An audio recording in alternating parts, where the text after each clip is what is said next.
입니다. 오늘 복된 주일 2부 예배 올라오신 여러분 주님의 이름으로 환영하고 축복합니다. 우리 서로 인사하겠습니다. 한 주간 평안하셨습니까? 한 주간 평안하셨습니까? 반갑습니다. 어느 한 청년이 꿈을 꾸었는데 그 꿈에 신령한 사람이 나타나 소원을 들여주겠다고 합니다.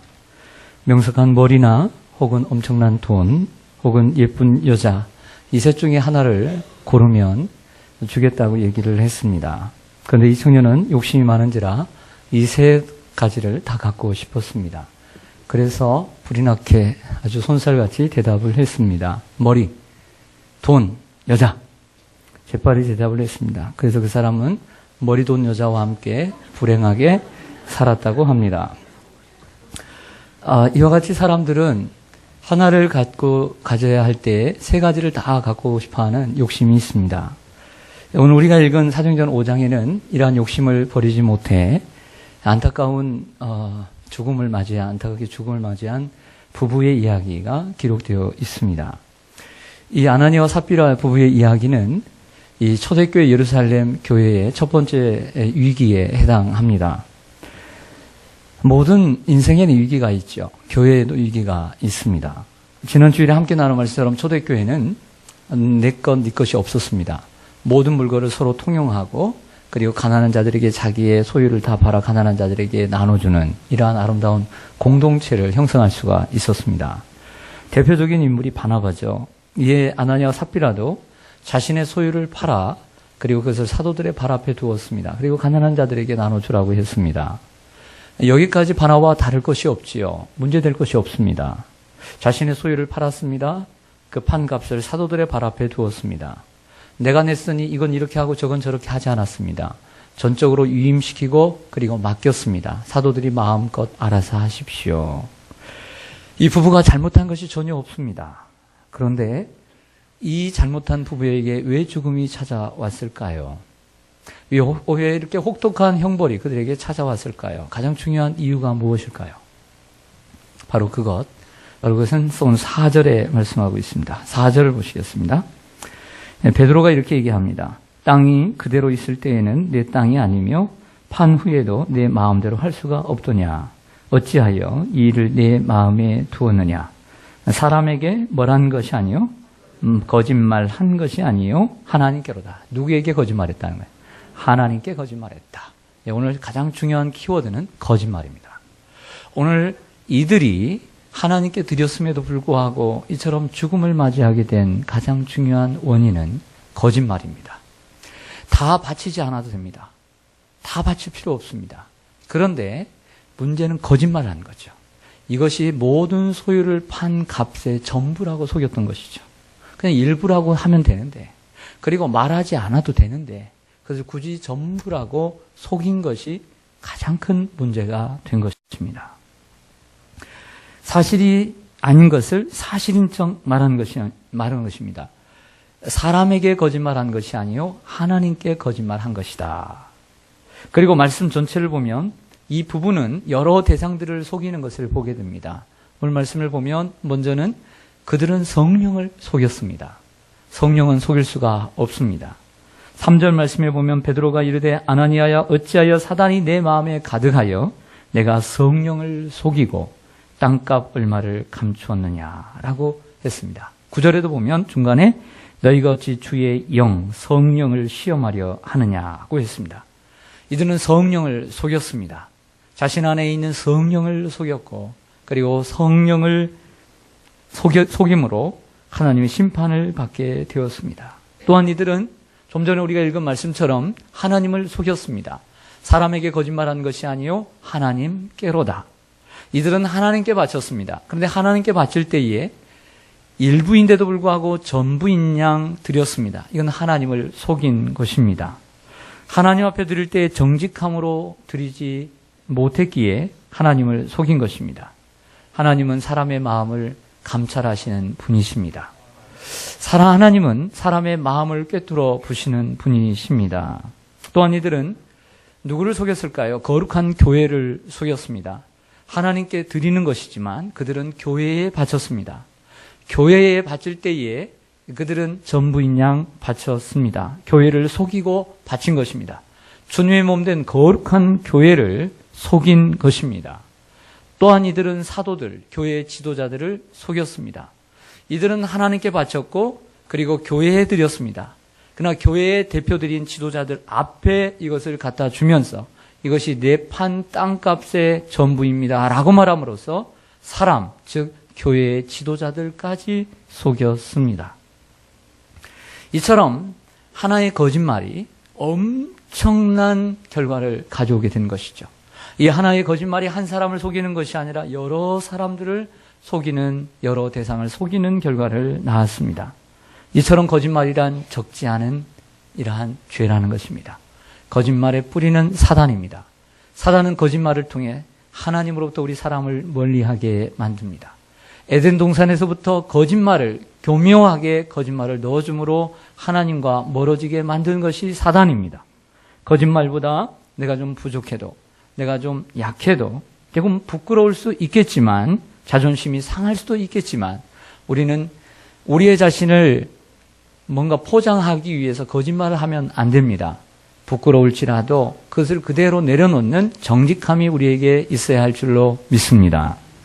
조그마한 거짓말이 큰 거짓말을 만들어냅니다. 그러므로 거짓을 말하는 것을 버리고 진실을 말하는 습관, 진실을 말하는 삶의 태도를 가져야 될 줄로 믿습니다.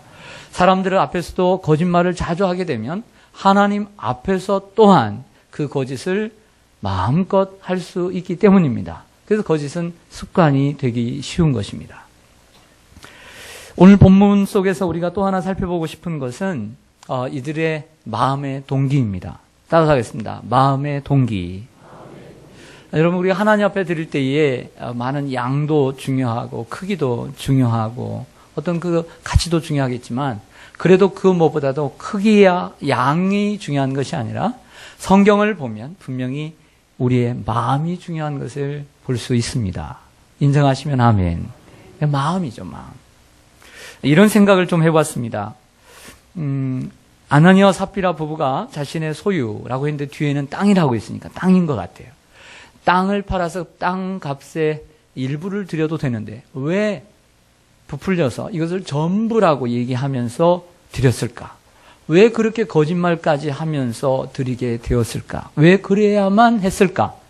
그들의 속에, 그들 마음 속에 본연의 마음은 어떠한 마음이에 이기에 거짓말까지 하면서 이렇게 드렸을까라는 생각을 좀 해보게 됩니다. 생각해 보니까 다른 사람들이 드리기 시작하니까 바나바와 같은 사람, 그리고 다른 사람들도 자기의 소유를 팔아서 드리기 시작하니까 나도 저만큼 못하랴 라고 하는 이러한 비교의식과 나도 남들보다 좀 잘할 수 있다라고 하는 이러한 시기심, 그리고 그러한 욕심이 불러일으킨 결과가 아닌가 생각합니다. 그러나 이러한 비교의식과 시기심에 들였다면 이 또한 선한 동기라고 볼 수가 없습니다. 하나님께서 받으시는 예물은, 그리고 드리는 것은 남이 하니까, 그리고 남들보다 내가 더 해야 된다라고 하는 이러한 비교심과 그리고 시기심에서 드리는 것이 아니기 때문입니다. 하나님 앞에 순수한 마음으로 드려야 될 줄로 믿습니다. 그래서 부부는 상의를 했고 적절한 해결책을 찾았다고 볼 수 있습니다. 또 하나는 사람들에게 감명을 주고 그리고 자랑하고 싶은 마음이 있었을 수도 있습니다. 교회가 어떠한 일을 하려고 할 때, 혹은 교회가 어떤 교회 일이라는 게 쉽게 이제 건축이라는 것을 하려고 할 때도 성도들에게 이제 헌금을 요구하고 혹은 마음의 감동을 받은 대로 작정합시다라고 할 수 있습니다. 나쁜 것은 아닌데 우리가 생각할 때 좀 교회가 이렇게 하는데 좀 분위기를 좀 살려보자. 그래서 나부터 좀 내가 먼저 헌신함으로써 이렇게 해보자라고 하는 마음을 먹을 수도 있을 것입니다. 하지만 그것 또한, 이러한 공명심 또한, 그리고 이러한 분위기를 만들려고 하는 이러한 마음 또한 순수한 동기라고 할 수가 없는 것입니다. 하나님 앞에 드려지는 것은 어떠한 분위기를 위해서 드려지는 것이 아닙니다. 다윗이 주님의 성전을 건축하지 못했지만 모든 성전의 재료를 준비했습니다.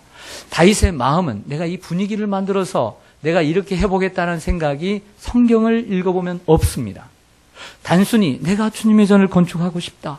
어떻게 하면 주님의 전을 건축할까? 그런 마음으로 가득 찼지, 내가 분위기를 좀 조성해보고 사람들의 마음을 감동시켜보고 이러한 인위적인 액션을 전혀 취하지 않았다는 것이죠.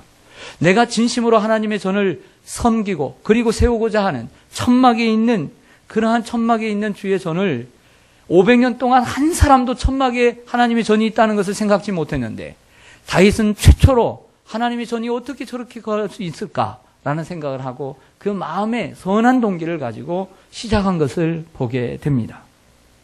분위기를 맞추기 위해서, 혹은 자랑하고 싶어서, 누군가에게 감명을 주고 싶어서 그 예물을 드리거나 헌신하는 것은 또한 순수한 동기라고 할 수가 없는 것입니다. 또는 내키지는 않지만 체면 때문에 드렸을 가능성이 있습니다. 최초로 초대교회는 이 12명의 사도들과 120명의 문도들이 시작을 했습니다. 그리고 나중에는 3,000명이, 5,000명이 이렇게 많이 늘어나면서 큰 교회가 되었지만, 아마 이들은 초대교회 최초의 멤버일 수 있습니다. 120명의 성도들 가운데 한 일원일 수 있는 것이죠. 우리가 교회가 이런 일을 할 때에, 그리고 사람들이 이렇게 헌신하고 할 때에, 그래도 내가 자리가 있는데, 내가 직분이 있는데, 그래도 내가 체면이 있는데, 내가 사회적 지위가 있는데, 내가 경제적 여력이 있는데 내가 안 하면 되겠나? 라고 하는 이러한 생각 가운데서 자기가 땅을 가지고 있을 정도니까, 그 땅은, 이때 당시에 땅을 가지고 있을 정도니까 많은 부요함이 있었던 것으로 보입니다. 그래서 그러한 체면 때문에 안 드릴 수는 없어 억지로 드리다가 그래서 거짓말을 하게 된 것은 아닌가라고 추측할 수도 있다는 것이죠. 그러나 하나님 앞에 드리는 헌금은 시기심이나 공명심이나 체면 때문에 드려서는 안 됩니다. 하나님 그 마음 중심을 보십니다. 온전히 하나님 앞에 드려지는 것만이 하나님이 기뻐 받으십니다. 고린도후서 8장 7절에 바울은 이렇게 얘기합니다. 각각 그 마음에 정한 대로 할 것이요. 이 말은 처음 하나님 앞에 감동을 받고 뭔가를 드려야 되겠다, 얼마를 드려야 되겠다, 내 몸을 드려야 되겠다, 내 시간을 드려야 되겠다, 내 재능을 드려야 되겠다라고 마음먹었으면 시간이 흘러가면서 흐트러지지 말고 타협하지 말고 그 정한 대로 드리라는 것입니다. 또한 인색함으로나 억지로 하지 말지니 하나님은 즐겁게 내는 자를 사랑하시느니라 그랬습니다. 우리 자신 한번 생각해 보죠. 그렇다고 한다면 우리가 하나님 앞에 무엇인가를 드립니다. 물질도 드리고, 그리고 시간도 드리고, 나의 재능도 기부하고, 하나님 앞에 내 몸도 드립니다. 오늘 여러분들께서 들어오실 때에 저희들이 올해부터는 들어오면서 헌금을 하는데, 어떤 분 들어보니까 성가대원들은 이렇게 성가대 찬양을 하고 하니까 주일헌금을 준비를 했는데, 찬양하다 보니까 그때 생각난다는 거예요. 그래서 나갈 때 해야 되겠다 한데 나갈 때도 또 인사하다 보니까 또 깜빡한대요. 그래서 주일헌금을 못 드리는 경우들이 있다는 겁니다. 충분히 이해가 갑니다. 이게 또 습관이 안 되고 또 들어오다 보면 또 정신이 없고 그럴 수 있습니다. 여러분들은 오늘 주일헌금을 준비해서 드릴 때에, 그리고 여러분들 10의 1조를 드릴 때에, 감사 예물을 드릴 때에, 또 각종 예물을 드릴 때에 여러분들은 어떤 마음으로 준비하고 어떤 마음으로 드렸습니까? 그리고 요즘 여러분들은 어떠한 마음으로 하나님 앞에 드리고 계십니까? 일견 이러한 예물뿐만 아니라 하나님 앞에 드리는 우리의 몸과 우리의 마음, 우리의 시간, 우리의 재능, 우리의 이 모든 것들을 여러분들은 어떻게 드리고 계십니까? 조금 전에 올라오는데 우리 남자 집사님하고 인사를 했습니다. 그랬더니 우리 부목사님과 서로 인사를 나누고 계시길래 저와 같이 끼어서 얘기를 잠깐 했습니다. 그 순간 얘기를 하는데 이렇게 얘기를 하시는 걸 들었어요. 내가 교회 일주일에 한 번 와서 이렇게 교회에 와서 예배 드리는 건 너무 가장 행복한 시간이다. 할렐루야. 그래서 제가 마음에, 사실 제가 이제 걸어오면서 일부 예배 드리고 식사하고 걸어오면서 우리 이렇게 길거리를 바라보면서 우리 성도님들, 하나님 정말 이 주일에 피곤하고 지치겠지만 하나님 전을 올라오는 마음이 기쁘게 해 주옵소서. 마음속으로 이런 기도를 하고 갔어요. 억지로 나오지 말게 하시고, 혹이라도 억지로 나왔다 할지라도 돌아갈 때는 내가 그래도 참 잘 나왔다, 이런 마음 갖고 돌아가게 하옵소서. 내려오면서 그런 기도를 하면서 제가 오늘 교회를 올라왔습니다. 그런데 지금 한 집사님이, 남자 집사님이 그런 말씀 하시는 것을 들었어요. 제가 얼마나 기쁜지, 위로가 되고 격려가 되는지 모르겠습니다. 여러분, 오늘 이 한 시간이라도 하나님 앞에 드릴 때에 여러분 기쁨으로 드리시기를 바랍니다. 특별히 오늘 교회 하루 종일 제대로 다리 뻗을 때도 누울 때도 없지만 하루 종일 교회에서 섬기는 분들, 특별히 교회에서 많은 시간을 보내는 분들, 특별히 그분들에게 권면하고 싶은 것은 그럴수록 더욱더 마음을 잘 다져야 되고, 그리고 더욱더 마음을 예쁘게 써야 되고, 원망하고 불평하지 말고 더 많은 것을 드릴수록 더욱더 감사함으로 기쁨으로 드리기를 간절히 축원합니다. 제가 오늘 이 본문을 묵상을 하면서 세 번째로 같이 생각해 보고 싶은 것은 부부에 대한 이야기입니다. 올해 가정의 달에 제가 부부에 대한 메시지를 전하진 않았는데, 가정의 달은 아니지만 오늘 부부에 대한 메시지가 분명히 드려야 될 말씀이 있겠다라는 생각을 했어요. 그래서 오늘 세 번째 단락에서 오늘 부부에 대한 메시지를 좀 드리고자 합니다. 오늘 분명히 부부입니다. 부부. 네, 부부. 오늘 1절과 2절을 좀 보실까요? 1절과 2절 보시면, 아나니아라 하는 남편이죠. 사람이 그의 아내 삽비라와 어떻게 해요? 더불어, 이 단어입니다. 더불어 소유를 같이 팔았어요. 그런데 그 값에서 얼마를 감춤해 그 아내도 뭐 하더라? 네. 여러분, 혼자 단독으로 남편이 한 것이 아니라 같이 팔았고, 그리고 이것이 전부가 아닌데 전부라고 속인 것도 알았다 몰랐다? 알았다라고 하는 것이죠. 그래서 9절을 보시면 베드로가 이르되 너희가 어떻게 꾀하여? 함께 꾀하여. 그러니까 부부가 공범이 되어서 함께 거짓말을 했음이 분명히 드러나고 있습니다. 저를 보시죠. 여러분 결혼해서 사시는 분들, 부부라고 했을 때에 부부는 선한 일이나 악한 일이나 같은 함께 계획하고, 그리고 함께 행동하고 함께 소리를 냅니다. 그래서 부부를 네 글자로 뭐라고 그래요? 평생 왼수 아니에요? 일심동체라고 하는 거예요. 뭐라고요? 일심동체. 그래서 함께 계획하고 함께 행동하고 함께 소리를 내는 거예요. 부부는 나이가 들면서 닮아가요, 안 닮아가요? 닮아가요. 세상에 저도 닮아간대요. 전혀 달랐거든요. 근데 사람들이 얘기합니다. 목사님 부부 닮았어요. 이렇게 얘기해요. 여러분, 얼굴도 닮아갑니다. 행동도 닮아갑니다. 생각도 닮아갑니다. 그리고 쓰는 일상의 언어도 꼭 닮아갑니다. 그럴 수밖에 없죠. 왜냐하면 한 곳에서 사는데, 그리고 한 공간에서 얘기하면서 사니까 닮아갈 수밖에 없는 것이죠. 그러나 부부는 서로 닮아가는데 부부의 존재 목적이 있지 않습니다. 부부의 존재 목적은 서로 돕는 데 있습니다. 하나님께서 아담을 창조하시고, 그리고 하와를 만들어서 그에게 데리고 가 부부로 세우시고, 그리고 가정을 이루게 하신 중요한 부부의 목적은 서로 돕는 데 있습니다. 닮아가는 데 있지 않습니다. 서로 돕는 데 있는 줄로 믿습니다. 하나님께서 하와를 창조하실 때 아담의 부족한 부분을 채워주기 위해서 창조한 것입니다. 또한 남편도 아내의 부족한 부분을 채워줘야 합니다. 부부가 서로의 부족한 부분을 채워주지 못할 때 이처럼 공멸하는 불행을 초래할 수 있는 것입니다. 아나니아와 삽비라는 진리로 결속하지 못하고 거짓으로 결합했습니다. 아나니아 그리고 삽비라, 이런 생각을 해봅니다. 아나니아가 이런 생각을 했을지라도, 삽비라가 이런 생각을 했을지라도, 아니 이런 생각을 가지고 이런 것을 행동으로 옮기려고 할 때에 그중 한 명이라도, 그중 한 사람이라도 그거 아니에요. 그렇게 하면 안 되죠.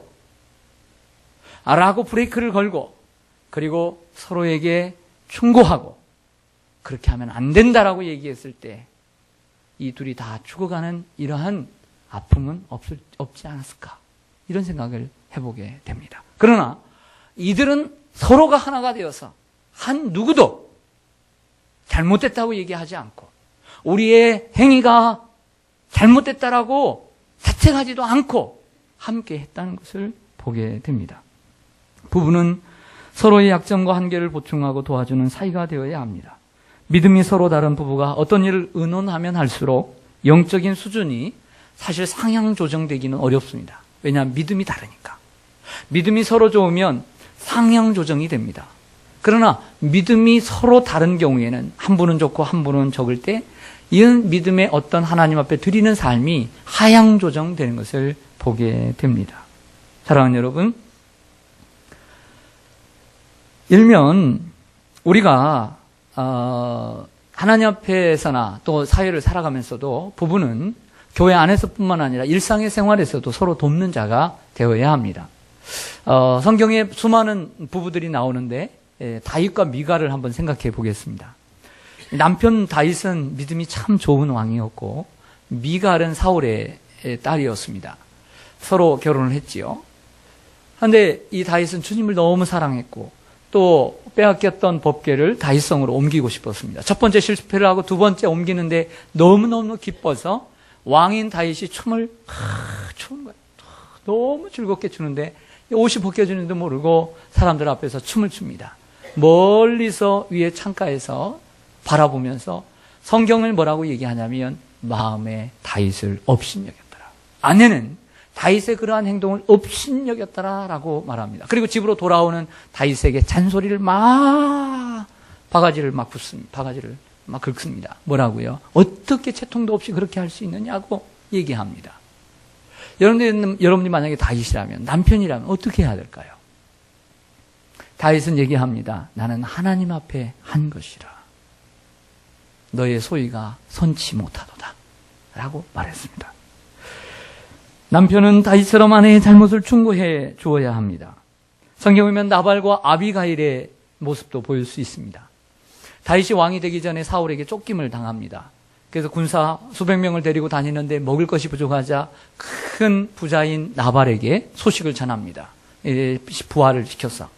그러나 이 나발은 다윗을 도와줄 생각이 없을 뿐만 아니라 아주 부정한 말로 다윗을 비난합니다. 다윗을 비난해요. 이것을 곁에서 본 아비가일은 어떻게 했을까요? 성경을 보니까 아비가일은 총명했지만 남편인 나발은 완고하고 행실이 악한 사람이다 라고 말하고 있습니다. 사랑하는 여러분, 아비가일은 그 남편의 행동이 잘못됐음을 깨닫고 다윗에게 나아가 속죄합니다. 내 남편이 잘못했습니다. 내 남편을 용서해 주십시오 라고 말했습니다. 아내는 무조건 남편을 따라가면 안 됩니다. 남편이 잘못했을 때 거기에 대한 행동, 거기에 대한 바른 처신을 문제를 해결해 갈 줄 알아야 됩니다. 무조건 하나가 되는 것이 능사가 아닌 것입니다. 그리고 좋은 일도 부부가 함께 해야 합니다. 그 성경에 보면 수넴 여인 부부가 나옵니다. 그 엘리사가 북이스라엘 선지자 엘리사가 이제 갈멜산에 올라갈 때에 사마리아에서 갈멜산에 올라갈 때 수넴이라는 곳을 들리게 되는데 그 수넴에 하나님을 잘 섬기는 여호와를 경외하는 여인이 있었습니다. 그래서 갈 때마다 잘 섬겼던 것 같아요. 근데 잘 섬기는데 마음에 큰 감동을 받았습니다. 요즘 얘기하면 우리가 은혜를 받고 감동을 받은 거죠. 그래서 어떻게 하면 이 엘리사 선지자를 더 잘 섬겨드릴까 이렇게 생각을 하죠. 그래서 생각한 게 있어요. 그것을 스스로 독단으로 행하지 않고 남편과 상의를 합니다. 어떻게 상의하죠? 여보, 내가 이 엘리사 선지자를 섬기는데 그래도 하루 쉬어갈 수 있도록 작은 방을 하나 만들어드렸으면 좋겠다. 거기에 침상을 드리고 거기에 책상을 그리고 그 의자를 그 촛불을 들여서 거기서 하루라도 머물 수 있도록 이렇게 좋은 배려를 했으면 좋겠다고 남편하고 상의를 해요. 남편하고. 그래서 남편과 상의한 후에 서로 마음을 같이 해서 세심한 배려를 하는 것을 보게 됩니다. 여러분, 분명히 그런 경우도 있습니다. 아내와 남편이 마음이 서로 맞지 않을 때 도저히 이 이야기를 하면 나는 감동을 받았는데 한쪽은 감동을 도저히 안 받을 것 같아서 단독으로 행하는 경우도 있습니다. 그럴 수 있다고 인정합니다. 하지만 될 수 있으면 부부가 함께 하는 것이 좋다고 생각합니다. 저희가 협력하는 볼리비아의 이재석 선교사님 부부가 있습니다. 근데 갑자기 그 마을과 그 주위 그 옆 마을에 한 백인이 자기가 주인이라고 서류를 가져와서 공권력을 이용해서 그 사람들을 다 내쫓습니다. 그리고 그 땅에서 살고 싶으면 당장 일주일 안에 돈을 가지고 와서 이 땅을 사라는 것입니다. 세상에 그런 일도 있더라고요. 그런데 교회도 거기에 속한 거예요. 교회도 빼앗기게 될 판입니다. 그러나 이것이 우리가 사용해야 한 땅이고 우리가 전기세 내고 뭐 다 내고 우리가 사용해 왔다라고 했지만 이미 공권력을 장악한 이 미국 이 지주를 통해서 어려움을 당하게 되었습니다. 이럴 때 기도가 들어왔죠. 그래서 우리가 함께 기도하는데 다음 주 월요일까지 2만 1,000불에 원래는 이번에 10,000불을 내고 다음에 11,000불을 내서 이 땅을 살려면 살아, 교회를 살려면 살아 이렇게 들어온 겁니다. 그런데 그 모든 우리가 카톡에서 집단으로 이렇게 카톡 그룹을 같이 해서 불러오시면 한 40 몇 분이 되더라고요. 그런데 계속해서 어려운 가운데 있는데 어떤 분이 다른 분이 선교사님이 아닌 다른 분이 다른 분을 초대를 해요. 그래서 무슨 분 어떤 얘기인가 했더니 이런 겁니다. 지난달 500만 원씩 되게 돈이 생겼는데 2만 1,000불 다는 데는 안 되지만 이것을 보내드리겠다는 거예요. 근데 그분을 다른 분을 초대했는데 그 다른 분이 누구냐면 남편을 초대한 거예요. 남편. 그러니까 자기 혼자 하는 것이 아니라 남편을 초대함으로써 이 공적인 이런 어떤 신뢰를 같이 나타내는 거죠. 자기 혼자 하는 것이 아니라 남편을 불러서 당연히 그 남편도 믿음이 있으니까 했겠지만 그래서 남편과 함께 섬겨드리는 것. 잠깐 내가 맡았던 것뿐이다 라고 하면서 일단 절반이 해결되어지고 그리고 또 십시일반해서 또 잘 해결되어 또 질 거라고 생각이 됩니다. 우리가 무엇이든지 부부가 함께 하는 것이 좋습니다. 너무 믿음이 안 맞을 때는 힘든 부분은 있습니다. 그런 부분은 어쩔 수는 없지만 우리가 함께 해 가려고 하는 노력. 그리고 믿음이 좀 더 좋다라고 생각되는 분들은 그들을 잘 이끌어 가야 되고 남편과 아내를. 그리고 남편과 아내가 내가 믿음이 적다고 생각할지라도 자기의 고집만 부릴 것이 아니라 아내나 남편의 그 믿음을 존중해주고 함께 따라주려고 하는 그러한 노력이 있어야 될 줄로 믿습니다. 물어보겠습니다. 부부가 결혼해 살다 보면 집도 마련해야 되죠? 맞습니까? 안 맞습니까? 맞죠. 아이들을 태어나서 점점 자라면 자녀 교육비도 많이 들어가지요? 네, 만만치 않죠.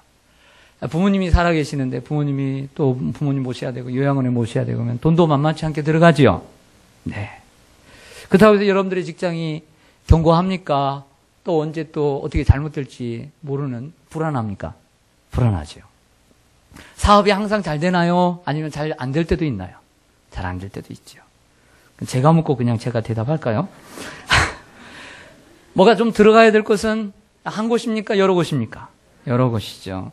또 느닷없이 생기는 사고와 사건도 있습니까? 없습니까? 있죠. 그럴 때 부부는 유혹을 받습니까? 안 받습니까? 받죠. 크고 작은 소득이 갑자기 들어왔을 때 부부가 하나님 앞에 눈을 질끈 감고 지나쳐 버릴 때도 있지요.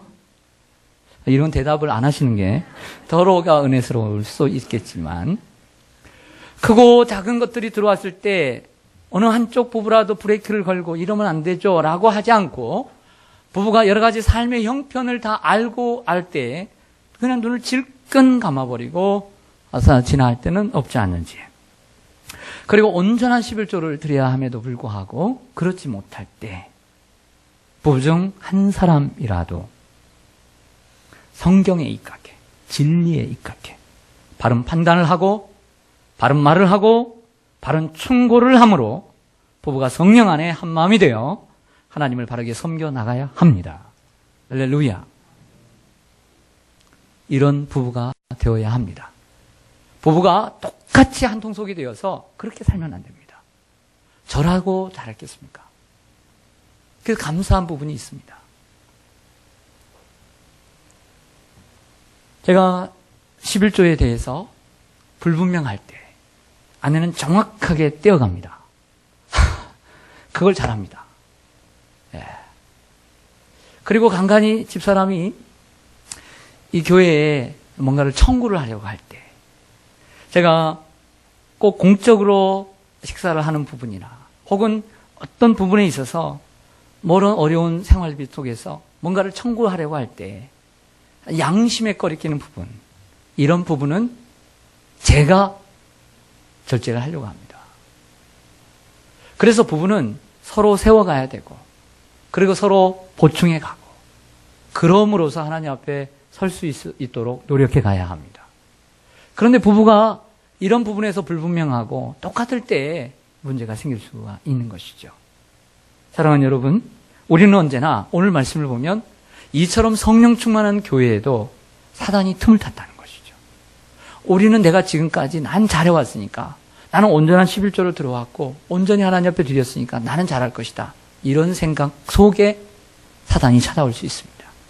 늘 우리는 하나님 앞에 그리고 바로 설 수 있도록 늘 긴장하고 우리 자신을 지켜가야 될 줄로 믿습니다.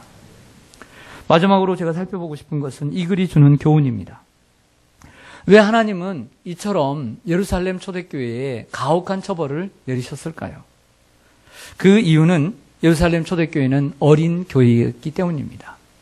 이제 아장아장 걷는 어린 교회입니다. 이런 교회 하나님은 부부의 죽음으로 통해 뭔가를 가르쳐주고 싶었던 것이죠. 여러분, 아이들이 이제 한참 자랍니다.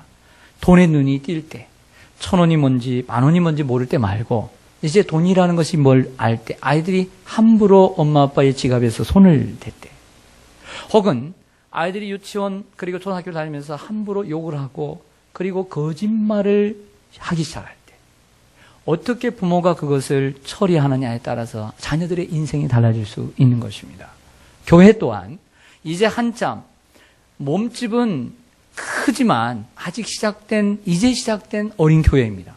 이런 교회의 순수성과 거룩성을 지키기 위해서, 그리고 이러한 모범을 통해서 일벌백계로 이 아나니아와 삽비라를 그 자리에서 죽임으로 그 교회의 거룩함을 나타내시고 그 교회가 바른 길을 걸어갈 수 있도록 하나님이 이처럼 지도하신 것이 아닌가, 이런 생각을 해보게 됩니다.